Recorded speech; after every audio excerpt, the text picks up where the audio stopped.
Gara-gara Joko Widodo diutus oleh Presiden Prabowo untuk menghadiri pemakaman pemimpin Vatikan Paus Fransiskus, ini netizen Indonesia itu saling serang dengan netizen Malaysia. Dipicu oleh cuitan akun Malaysia Problem yang mengunggah video Jokowi saat dia menghadiri persemayaman dari Paus Fransiskus itu. Ini netizen itu dibikin marah. Netizen Indonesia nih ya, dibikin marah oleh cuitan dari Malaysia Problem tadi, akun Malaysia Problem maksud saya. Tapi bukan cuitan tentang Jokowinya yang membuat banyak netizen marah ini. Masalahnya kok kemudian ini kehadiran Jokowi itu dikait-kaitkan dengan seluruh rakyat Indonesia. Akun Malaysia Problem pada hari Senin kemarin, tanggal 28 April pukul 1.04 PM, ini berarti sore hari ya, itu dia mencuit begini, sambil mengunggah video Jokowi. Jokowi tengah baca Al-Fatihah ketuh. Hahaha, pelik-pelik lah orang Indo nih. Dari rakyat sampai ke pemimpin bodohnya tuh tidak dibuat-buat. Ini memang cukup keras ya ini cuitannya itu, dan banyak sangat menarik perhatian sampai saya longok tadi pagi itu sudah ditonton atau viewernya itu mencapai 7,4 juta. Saya kira ada dua soal yang sensitif ini dari cuitan akun Malaysia Problem itu. Pertama soal ini tadi ya, soal hukum atau fikihnya seseorang yang beragama Islam ketika dia melayat ke jenazah seorang non-Muslim, apalagi pemimpin Vatikan seperti Paus Fransiskus. Kedua, saya kira ini justru yang paling sensitif, itu mengaitkan orang Indonesia dari rakyat sampai pemimpinnya itu bodoh. Ini rupanya menilai Pak Jokowi itu sebagai bodoh gitu, dan ya rakyatnya bodoh juga gitu. Jadi kan ya bagaimana mungkin ada orang pemimpin yang bodoh dia bisa memimpin orang yang pintar. Mungkin logikanya seperti itu ya. Jadi kalau pemimpinnya bodoh, ya berarti rakyatnya juga bodoh. Itu mungkin yang dimaksud oleh akun ini. Nah, soal inilah yang saya lihat itu lebih banyak membuat para netizen itu, netizen Indonesia maksud saya, ngamuk ya. Dan kalau kita simak, kalau Anda sempat menyimak, itu netizen pun terbelah ya dalam menyikapinya. Karena ada yang memang langsung high temper, langsung marah-marah. Tapi sebagian juga tampaknya setuju dengan cuitan soal Jokowi bodoh itu dalam tanda petik ya. Saya nggak mau menggunakan kalimat langsung. Itu walaupun Malaysia Problem menyebutnya seperti itu. Ini ada akun miliknya Farid ya. Dia radio account, ini nama accountnya itu, dan dia langsung naik darah. Ini gua rakyat Indo anjing, katanya gitu. Mohon maaf ya ini kalimatnya, saya cuma membacakan saja. Kau mau bodohi dia, ya itu personal lu kritik aja dia, gak usah kau bawa pula rakyat Indo. Kau pun kalau di sini bisa apa, bodoh? Ini marah banget ini ya akun ini ya, Farid ini. Terus ada juga yang kemudian ini di Malin Mukmin, ini @Malin Panda, kemudian dia mereply, ada apa nih mas kok marah-marah? Kemudian akun milik Farid tadi, @Farid HCRB, dia menjawab tetangga sebelah rusuh, itu maksudnya Malaysia ya. Ada juga akun Nugraha Y, itu kemudian mencuit begini, sabar Rit, jangan emosi, dia udah kaya, kita masih kismin, harus banyak sabar. Maksudnya Malaysia memang sebagai negara dia lebih kaya dari Indonesia. Tingkat per kapita, pendapatan per kapitanya juga memang lebih kaya dari Indonesia. Mungkin maksudnya itu ya. Tapi kemudian Farid HCRB dia mereply, ya miskin juga tahu diri lah, nggak mesti diwajarkan begitu. Emang kalau miskin nggak boleh bersuara kah? Kata dia. Sementara akun Tulkiem, lah kenyataan kan ada presiden kayak gitu bodohnya. Nggak ada yang lebih bodoh dari dia. Pengen tahu siapa ya? Ini jadi banyak juga netizen Indonesia yang membenarkan lah pernyataan itu. Tapi mungkin kalau Farid saya kira tadi juga sama, dia juga nggak mempersoalkan itu. Kalau mau ngomongin Jokowi bodoh silahkan aja, tapi jangan bawa rakyat Indonesia. Mungkin maksudnya begitu. Tapi ada juga yang sangat serius menyikapi ini. Akun Panda Merah atau @pandamerahku, dia mencuit cukup panjang. Beruntung Indonesia nggak menjadi seperti Semenanjung yang konservatif. Apa-apa dibuat masalah. Beruntung Indonesia tidak menjadi negara berbasis agama, tapi negara yang Pancasila, saling menghormati antar sesama. Semenanjung lihat non-muslim pakai songkok aja ketar-ketir. Wek, wek, wek, wek. Ini saya kira nggak tepat juga ya. Malaysia bukan negara berdasarkan berbasis agama, tapi kerajaan-kerajaannya memang kerajaan Islam gitu. Dan pemerintahnya juga pemerintahan sekuler lah, sama dengan Indonesia. Dulu waktu PAS ya, yang memimpin ya Partai Berlaluan Islam, memang sempat Malaysia seperti itu. Tapi itu juga di beberapa negara bagian saja, bukan di seluruh Malaysia. Dan ini juga rupanya memancing akun-akun dari tetangga kita dari Malaysia untuk tweet war lah ini dengan beberapa netizen Indonesia. Tapi kalau soal begini pasti nggak akan menang lah ya lawan netizen Indonesia. Itu sudah terkenal, netizen Indonesia itu bukan hanya jagoan di kawasan Asia Tenggara, di dunia juga sudah terkenal. Jadi jangan deh dilawan kalau soal-soal beginian ya. Nah, sekarang kita bahas deh, nggak usah ribut-ributnya, itu udah urusan netizen bilang. Sekarang kita bahas soal fikihnya ya. Ternyata akun Malaysia Problem itu kemudian mengunggah penjelasan seorang ustadz ini di Malaysia, bagaimana hukumnya membacakan doa untuk non-muslim yang meninggal dunia. Assalamualaikum warahmatullahi wabarakatuh. Tersebar video Bapak Jokowi, mantan Presiden Indonesia, telah pergi ziarah jenazah Pop yang telah meninggal beberapa hari yang lalu, dan kelihatan dia menadah tangan berdoa. Berdoa kepada Allah Subhanahu Wa Taala. Tak tahulah apa yang dia minta doa, tapi kalau dia berdoa untuk minta ampun kepada Pop, hukumnya tak boleh, dilarang dalam Islam. Sebab ada larangan daripada surah At-Taubah, telah merujuk pada ayat yang saya sertakan dalam video ini, mana larangan kita mendoakan keampunan kepada orang-orang musyrikin. Dalam surah At-Taubah ayat 113, Allah Subhanahu Wa Taala menyatakan begitu. Maka utamatul hatta kita ucapkan RIP, rest in peace, itu pun adalah satu doa orang bukan Islam kepada orang mati di kalangan bukan Islam juga, orang kafir pada orang kafir. Maka kita letak juga RIP pun tak boleh, dilarang dalam Islam kata doa tersebut. Cuma kita diajar untuk menghormati kematian mereka. Menziarahi tak ada masalah, tapi untuk kita menadah tangan berdoa untuk mereka adalah satu perbuatan yang dilarang dalam Islam. Bahkan ulama fikih bersepakat bahawa perbuatan memohon keampunan bagi orang-orang mati negara bukan Islam adalah dilarang, tak boleh. Tapi kalau orang kafir itu ataupun orang bukan Islam ni masih hidup, kita tidak dilarang untuk mendoakan hidayah Allah kepada mereka. Tapi kalau mereka dah mati dalam keadaan kufur kepada Allah Subhanahu Wa Taala, kita dilarang untuk mendoakan keampunan kepada mereka, sebab mereka tidak dikategorikan kepada orang yang bersama dalam agama tauhid, ataupun agama Islam itu sendiri. Jadi kita kena jelas, jangan pukul rata belaka, tak tahu, kena bertanya kepada para ulama yang ramai di luar sana, insya-Allah. Assalamualaikum warahmatullahi wabarakatuh. Bagaimana dengan ulama di Indonesia? Kita ambil, ini banyak yang begini penjelasan. Kita ambil yang mainstream ya, yang dianggap paling moderat, ini dari Nahdlatul Ulama misalnya. Ini saya kutip dari akun Susanto 4 Romawi @cobeh2022. Ini dia rupanya mengunggah ada pembaca yang bertanya, hukum mendoakan membaca Al-Fatihah untuk jenazah non-muslim. Ini dikutipnya dari NU Jabar Online. Ini kategorinya syariah, ini jabar@nu.org.id. Syariah bagian hukum.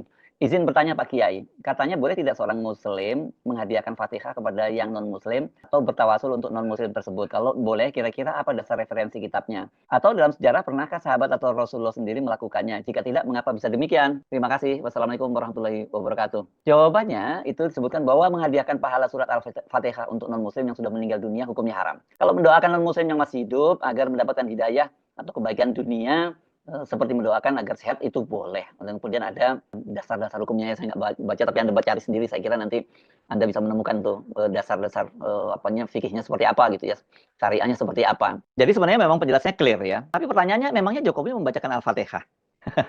Kita nggak dengar kan dia baca apa itu. Yang jelas dia terlihat berdoa dengan tata cara umat Islam. Dia menengadahkan tangan dan kemudian merautkan kedua tangan ke wajahnya, menandakan bahwa dia sudah selesai berdoa. Dan kita nggak tahu doa apa yang dibaca oleh Jokowi. Bahkan ini ada netizen yang kemudian menyatakan ini doa kalau habis mau makan, gitu kan, kemudian ditautkan bacaan doa mau makan seperti apa. Ini saya kira bercanda aja ya. Ketika memberikan penjelasan kepada wartawan, Joko Widodo juga mengaku dia mendoakan, tapi dia tidak menjelaskan apakah dia membaca Al-Fatihah atau doa-doa lain yang diambil dari Al-Quran. Memang soal ini seperti tadi saya sebutkan menjadi kontroversi. Kalau kita lihat tadi tokoh lain yang mendampingi dari Indonesia, kan Pak Jokowi ini didampingi oleh Menteri HAM Natilius Pigai, kemudian Wakil Menteri Keuangan Thomas Iwandono, dan mantan Menteri Perhubungan Ignatius Johan. Ini semuanya dia Kristiani mereka gitu. Sikap mereka biasanya tidak berdoa seperti kita ya. Mereka duduk dan hikmat dan mungkin membacakan di dalam hati doanya untuk itu ya. Dan cara seperti itu seharusnya cukup. Karena Pak Jokowi seharusnya juga melakukan hal yang sama ya. Dia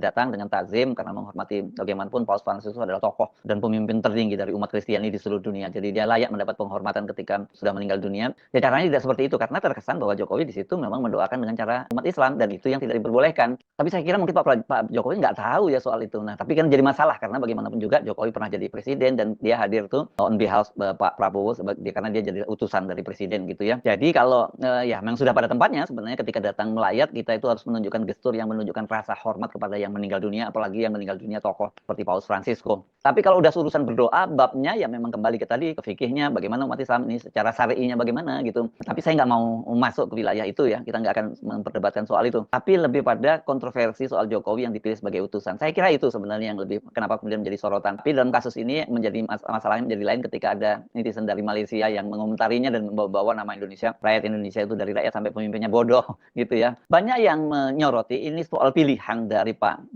Prabowo mengutus Pak Joko Widodo. Kenapa? Karena ini memang dia dikenal sebagai tokoh yang kontroversial, dan ada pengamat juga yang menyebutnya ini sebagai blunder. Kenapa? Ya blundernya karena tadi itu Pak Jokowi kan dia adalah tokoh yang di Indonesia di dalam negeri dipersoalkan karena dia melakukan pelanggaran konstitusi dengan memaksakan anaknya menjadi wakil presiden, kemudian soal ijazah palsunya dan sebagainya. Ini semua soal etika. Belum lagi, ini saya kira secara internasional kan yang dipahami bahwa Pak Jokowi itu termasuk salah satu pemimpin dunia yang terkorup. Ini di antara 6 orang itu Pak Jokowi itu urutannya ketiga. Jadi ya dia termasuk tokoh terkorup di dunia, dan ya, ini yang menempatkan adalah OCCRP. Ini sebuah lembaga jurnalis internasional yang melakukan investigasi soal itu. Jadi kalau yang diutus Pak Jokowi, ini kan akan ada beban-beban politik semacam itu. Dan yang terlebih lagi ini berkaitan dengan sikap dari Paus Fransiskus sendiri yang ini dikenal sebagai pribadi yang sangat sederhana dan dia sangat anti korupsi. Itu dalam berbagai pernyataan maupun tindakannya menunjukkan bahwa dia orang yang sangat anti korupsi. Jadi dia mungkin merasa bukan tersanjung kalau ada tokoh koruptor yang justru hadir ke penghormatan, maksudnya penghormatan dia menjelang dia dimakamkan. Saya membuka-buka ini pada tahun 2019 misalnya ketika melakukan kunjungan ke Madagaskar. Paus Fransiskus ini mengecam keras budaya pengistimewaan dan korupsi. Budaya ini mengakibatkan ketimpangan mendasar, sangat sedikit warga yang hidup berkecukupan dan mereka harus merana dan mereka yang harus merana dalam kemiskinan. Dan soal gini ini bukan hanya retorika ya, karena dia dikenal sebagai paus yang sangat sederhana, tidak terlalu senang dengan seremonial yang bermegah-megahan. Bahkan ini sebagai seorang pemimpin Vatikan yang dia mendapat tunjangan sangat besar, tapi ternyata kebanyakan hartanya itu disumbangkan untuk masalah-masalah kemanusiaan dan untuk amal-amal yang lainnya. Bahkan ketika meninggal dunia disebutkan dia cuma mewariskan harta warisannya itu sebesar $100. $100 itu kalau sekarang ya kira-kira 1,7 juta gitu ya. Sekarang ini nggak sampai 2 juta. Itu salah satu bukti bahwa dia tidak hanya ngomong, tetapi dia juga mengimplementasikan dalam kehidupannya. Beda dengan Pak Jokowi kan, saya kira. Pak Jokowi dicitrakan masih sederhana, tapi anak-anak istrinya gaya hidupnya bermewah-mewah, bahkan bukan hanya tas branded, tapi juga menggunakan private jet gitu. Dan pada tahun 2020, nah ini berkaitan dengan kebijakan ini. Paus Fransiskus itu meloloskan peraturan baru untuk pengadaan barang dan belanja di Vatikan. Dan peraturan baru itu dimaksudkan untuk memotong biaya, memastikan persaingan yang transparan, dan mengurangi resiko korupsi dalam pemberian kontrak di saat ekonomi dunia tengah terguncang akibat wabah corona. Ini pada waktu 2020 itu kan pada waktu COVID ya. Pada waktu itu Paus Fransiskus menerbitkan surat apostolik dan norma baru setebal 30 halaman dirilis pada hari Senin tanggal 1 Juni 2020. Itu bukan puncak dari proses yang tengah berlangsung selama 4 tahun guna merasionalisasi prosedur pengeluaran dan menangani nepotisme dan kronisme di Vatikan. Jangan salah ya, di Vatikan maupun lembaga keagamaan juga ada itu kronisme, nepotisme, bahkan korupsi. Pada waktu bencana COVID itu Vatikan juga mengalami bencana keuangan dan memaksanya untuk menerapkan langkah-langkah pengendalian biaya terketat yang pernah ada. Perubahan ini akan secara signifikan mengurangi bahaya korupsi, kata Paus Fransiskus dalam pengantar tertulisnya di peraturan itu. Karena itu tidak berlebihan kalau banyak pengamat yang menyebutnya bahwa ini implikasinya kenapa Pak Joko Widodo yang diutus oleh Presiden Prabowo itu sangat negatif dari sisi diplomasi dan politik bagi Indonesia di mata internasional. Tadi itu satu, dia memang citranya yang sangat buruk begitu ya. Yang kedua kan bagaimanapun juga Paus itu adalah pemimpin tertinggi yang dia masih aktif di situ ya. Banyak kepala negara lain itu yang hadir langsung. Bahkan Donald Trump misalnya itu langsung hadir sendiri di Vatikan. Yang ini kemudian di media sosial banyak diolok-olok karena ternyata ketika lewat depannya Joko Widodo, Trump itu mengabaikan Jokowi begitu saja gitu. Walaupun saya menduga mungkin ya nggak melihat lah positif thinkingnya seperti itu ya. Nah terus yang tadi tentu saja soal dia sebagai tokoh korupsi. Yang lebih saya kira juga tidak cukup menguntungkan itu adalah bahwa Pak Jokowi itu kan dikenal orang yang tidak punya kemampuan dalam komunikasi publik, terutama di komunitas internasional. Karena Pak Jokowi ya memang kemampuan bahasanya juga sangat terbatas gitu dan dia sendiri juga bukan orang yang punya wawasan luas sehingga bisa kemudian ngobrol dengan enak dengan para pemimpin-pemimpin dunia lainnya. Padahal sebenarnya dalam forum-forum semacam ini bisa digunakan untuk lobby-lobby politik ya. Bahkan termasuk misalnya bertemu dengan Trump ini bisa jadi justru malah kan Indonesia sedang berkepentingan untuk merundingkan tarif masuk ke Amerika yang tadinya 32% ketika dikirim Erlangga Hartarto dan delegasinya ke Amerika ternyata malah dinaikkan menjadi 47%. Mungkin kalau Pak Prabowo sendiri yang bertemu dengan Trump itu di situ bisa say hello dan sebagainya akan dampaknya kan bisa saja diturunkan tarifnya itu. Kalau Pak Jokowi ya pasti nggak mungkin dia melakukan diplomasi itu dengan Trump. Jadi memang di luar hal-hal yang sebenarnya saya nggak mau menyebut ecek-ecek, nggak mau sebut remeh ya karena itu berkaitan dengan soal akidah ya, soal agama tadi ya. Tapi sebenarnya harusnya dalam level ada momen-momen dunia di mana para petinggi dunia semua hadir, harusnya bisa dimanfaatkan secara maksimal bagi diplomasi. Bukan hanya sekedar melayat secara formal sudah diwakili dan sebagainya, tapi tidak menghasilkan apa-apa. Justru yang terjadi malah kontroversi karena disorot setidaknya dari netizen Malaysia. Baik, selamat datang kembali di mata netizen kita.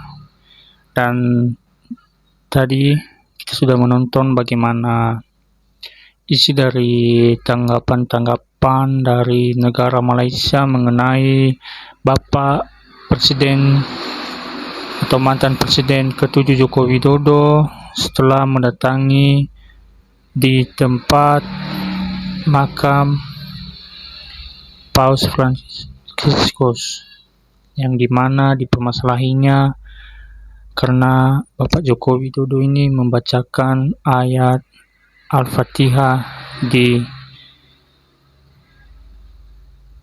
orang non-muslim atau di orang Katolik, maksudnya begitu. Dan tadi kita sudah melihat bagaimana orang-orang Malaysia sangat mempermasalahkan hal tersebut atau mengomen yang telah terjadi, dan ikut-ikutan juga dapat membawa dampaknya dengan masyarakat Indonesia. Dan disertai dengan di situ dan banyak kali tanggapan pro dan kontra mengenai yang telah dilakukan Bapak Presiden ke-7 Joko Widodo ini setelah dia membaca surat Al-Fatihah di depan Romo yang sudah meninggal dipastikan, dan banyak kali tanggapan-tanggapan yang sangat tidak pro terhadap yang telah dilakukan Bapak Presiden Jokowi ini, dikarenakan banyak tadi bilang bertentangan dengan agama dan bahkan itu tidak boleh dilakukan atau dan macam hal-hal selainnya dikarenakan peraturan agama yang begitu. Dan maksud saya dari hal begini itu menurutku urusan Indonesia dan urusan netizen Indonesia. Janganlah dari yang luar negeri mengambil bagian atau mengikut mengomentari hal tersebut, karena di Indonesia ini juga banyak mengetahui tentang hal-hal agama. Seharusnya negara lain tidak perlu mengomentari hal tersebut, karena ini bukan di bagian dalam politik. Inilah silaturahmi sesama sahabat kebangsaan di dunia ini. Dan bagaimana pendapatmu, kawan-kawan? Berikanlah di kolom komentarmu. Berikan yang terbaik untuk Indonesia dalam menjelaskan tentang hal yang telah terjadi atau beredar di sosial media sekarang. Sekian dari saya, terima kasih.